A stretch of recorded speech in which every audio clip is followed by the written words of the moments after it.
ఇంకొకటి ఫస్ట్ అనుభవం చెప్పాను. స్వామివారు ఎలా ప్రదక్షిణాలకి ఎలా అంగ ప్రదక్షిణాలకి ఎలా రప్పించారని. అంగ ప్రదక్షిణకి వెళ్ళే వాళ్ళు ఎవరైనా సరే అండి, రేపు అంగ ప్రదక్షిణ ఉందనుకోండి, 3:30 నుంచి ఏం తినకండి. ఎందుకంటే వామిటింగ్స్ వస్తాయి. స్వామివారి చుట్టూ తిరిగేటప్పుడు కళ్ళు తిరిగి వామిటింగ్ అవుతుంది అంటారు. మరి నాకైతే అవ్వలేదు. చెప్పడం పెద్దవాళ్ళు, మనకంటే ముందు పోయిన వాళ్ళ అనుభవాలు చెప్తారు కదా, వినాలి కదా. సో నాకెంత అనుభవం ఏంటంటే వచ్చాము, మాకు ప్రదక్షిణ దొరికింది, ఇంకా హ్యాపీగా అందరం చిన్నపిల్లల కేరింతలు వేసుకుంటాం, చాక్లెట్ ఇస్తే ఎలా వస్తాము, అంతకంటే మహాదానందంగా వచ్చాము. ఇంకా తెల్లవారుజామున మేము వెళ్ళాలి ఎక్కడికి, ఈ అంగప్రదక్షిణకి.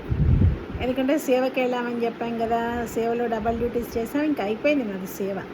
ఆ తర్వాత ఏం చేశారు, సేవకులు ఇట్లా సేవలో ఉండే వెళ్తున్నారని చెప్పి ఆధార్ కార్డ్స్ అవి ఉంటే సేవ అయ్యే వరకు ఇంకేం చేసుకోవడానికి వీలు లేకుండా పెట్టారు తిరుపతి వాళ్ళు. అప్పుడు అంత ఇది లేదు. ఎంతసేపటికి సేవకి ఎందుకు వెళ్తాం, స్వామివారి దర్శనం అవుతుంది కదా, స్వామివారి దగ్గర పడితే 4 గంటలు ఆయనను చూస్తూ జీవితం ధన్యం అవుతుంది కదా అని వెళ్తాం. ఫ్రీ దర్శనం లేదు, మీకు సన్నిధిలో డ్యూటీ లేదంటే ఒక్కరు కూడా వెళ్ళరు. అది నిత్య సత్యం. టీటీడీ కూడా ఇంతమంది సేవకులకి ట్రైనింగ్లు ఇచ్చి వాళ్ళకి హ్యాట్సాప్ చెప్పాలబ్బా ఎంప్లాయీస్కి. కొన్ని వేల మంది వస్తుంటే, 70,000 1,00,000 మినిమం అంతమంది వస్తుంటే ఎక్కడ అపరిశుభ్రత లేకుండా చాలా నీట్గా ఎవరి పనులు వాళ్ళు చేసుకుంటూ వెళ్ళిపోతారు.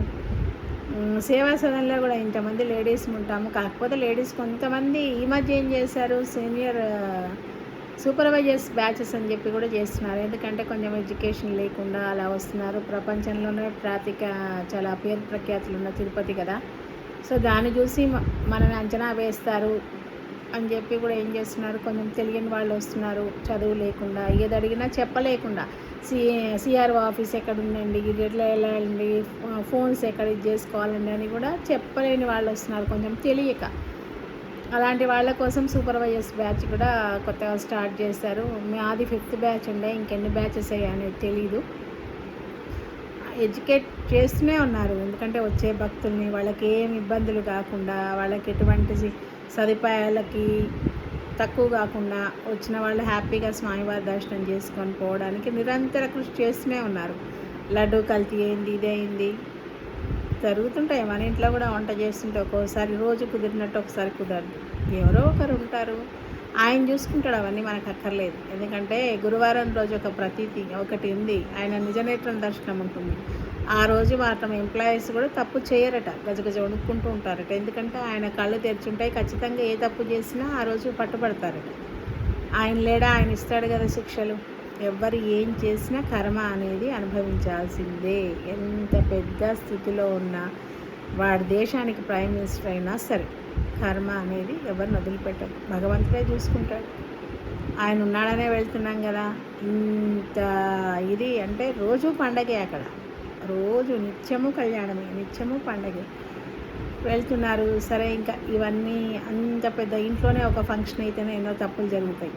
సరే, ఆయన చూసుకుంటారు, అంత పెద్దవాళ్ళం మనం కాదు మాట్లాడడానికి. సరే అయిపోయింది. ఇంకొకటి ఏంటంటే, అంగ ప్రదక్షిణ చేస్తుంటే ఎలా ఉంటుంది అన్న అనుభూతి చాలామందికి చేసిన వాళ్ళకి తెలుసుంటుంది.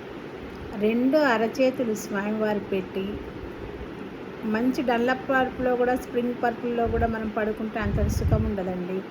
ఆ ప్రదక్షిణ చేస్తుంటే 2 అరచేతులు స్వామివారు పెట్టారా అన్నట్టుంటుంది. ఒక నొప్పి కానీ, ప్రదక్షిణ చేస్తున్నామని శరీరానికి బాధ కానీ తెలియదండి.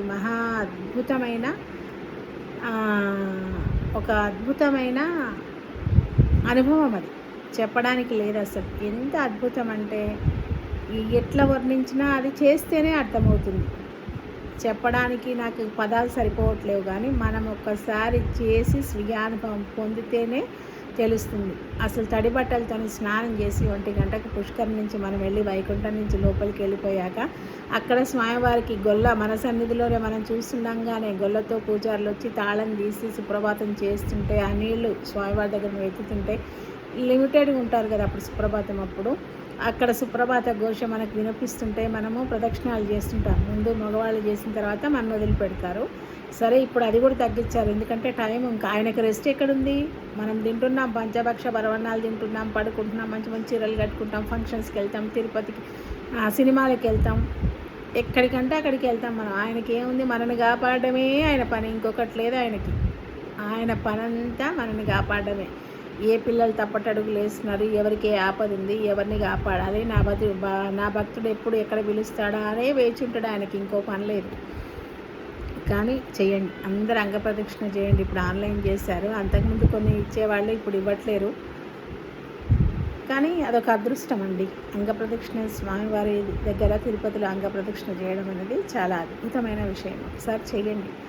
ఎందుకంటే బండల మీద పొర్లుతున్నప్పుడు మన శరీరానికి మామూలుగా నొప్పి అనిపిస్తుంది, కానీ తిరుపతిలో ఉండదు. స్వామివారి అరచేతులు అడ్డుపెట్టి ఆ చేతుల మీద మనం పొర్లుతున్నామా, ఆ స్వామి 2 చేతులు నా బిడ్డ అంగప్రదక్షిణ చేస్తుంది, దానికి ఒళ్ళు నొప్పి కావద్దు అని చెప్పి ఆయన చేతుల మీద మనం దొర్లిస్తున్నాడా అన్నట్టు ఉంటుందండి. అది నాకు జరిగిన అనుభవం.